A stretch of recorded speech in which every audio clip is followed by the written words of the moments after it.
Alright, so just a bit of a geometry help question here. We have an isosceles triangle inscribed inside a circle. So that side length is 15, this side length is 15. The bottom length there is 18, the length of that chord. Okay, very exciting. These are all in centimetres. We can put the units in later. That looks a bit more like 18 than the previous one. We've got to find the radius. So the key when you're dealing with circles and other objects inside them, outside them, same with spheres and cylinders, all those sorts of things, when you draw in this radius, you want to try and draw it to where it meets up with the other shape, preferably at a vertex. So here I can draw a radius in 3 different places there. That would be a radius, that would be a radius, and indeed that side would be a radius. This little length here, for the moment, I'm just going to call X.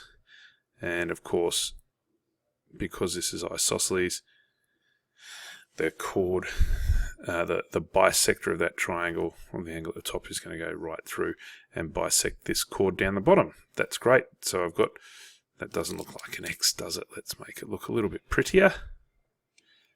Alright, doesn't want to rub out that. Rub out the bit I want and we'll get it in there eventually. So radius, radius, radius. That's X. And because this has been bisected, I know that this part of that chord is going to be 9, and so is that part there. You can see here we've made a nice little triangle there, right angle triangle. I could go ahead and use a bit of Pythagoras' theorem to solve that, but there is one little drawback. I've got this X, and that's kind of bothering me. It'd be great if I just had it in terms of R. I'd be able to go ahead and solve for R there. So what do I have to do? Well, if we look at the diagram, you'll see there's a larger triangle there as well, and I'm going to look at that one first. If I make that the hypotenuse, that side down, and that one come across there, you see I've got a larger right angled triangle there, and if you're very good, you'll recognise the numbers straight away. 9 and 15, and this long side here, which if I go 15 squared plus 9 squared equals whatever R plus X altogether squared is, you'll recognise that's just a 3, 4, 5 triangle that's been enlarged, hasn't it? Let's just call that whole other side B, for want of a better word. So B equals R plus X, and I'll sort that out in a minute. Now we've got a nice triangle. This is B, this is 9, and this is 15. A bit of Pythagoras' theorem. 15 squared equals 9 squared plus B squared. We know our times tables pretty well. 225 equals 81 plus B squared. Subtract 81, you've got 144 equals B squared. We know B is positive, so we don't need to worry about doing anything too complicated. We'll just take the positive square root. B is equal to 12, which means R plus X is equal to 12. Or, better still, I can rewrite X as 12 take away R.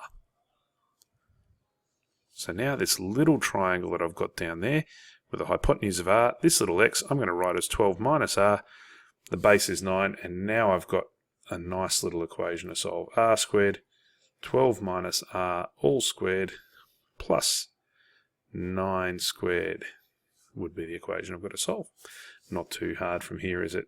Left-hand side we'll leave alone for a minute, so this is equivalent to, nice little communication there, 12 minus R all squared, so we've got 144 for the 12 squared, minus 2 times the first one times the second one, so that's take 24R, negative R when I square it is plus R squared, and 9 squared is 81. Oh, look at that. R squared and R squared can cancel. I'm going to add 24R to each side. So 24R and 144 and 81 we knew from just before was 225. Therefore, R is equal to 225 divided by 24. Of course, now we just want to simplify that because you can see 3 goes into each of those. So let's make it look a little bit nicer. 3 goes into that 75 times. So we've got 75 over 8. It's always nice if you can check that that is actually correct. R equaling 75 over 8. My penmanship is shocking. I haven't done it on this one in a while. Okay, 75 over 8. How would I check that? Well, if r equals 75 over 8, we could very quickly find that x equals 96 minus 75, 21 over 8. So that's just using 12 take away r, so 12 is the same as 96 over 8, 96 minus 75, 21, 21 eighths for that. And if we do Pythagoras' theorem on this small triangle, we should get the right answer. So r squared, 75 over 8 squared, is that or is that not equal to 9 squared plus 21 over 8 squared?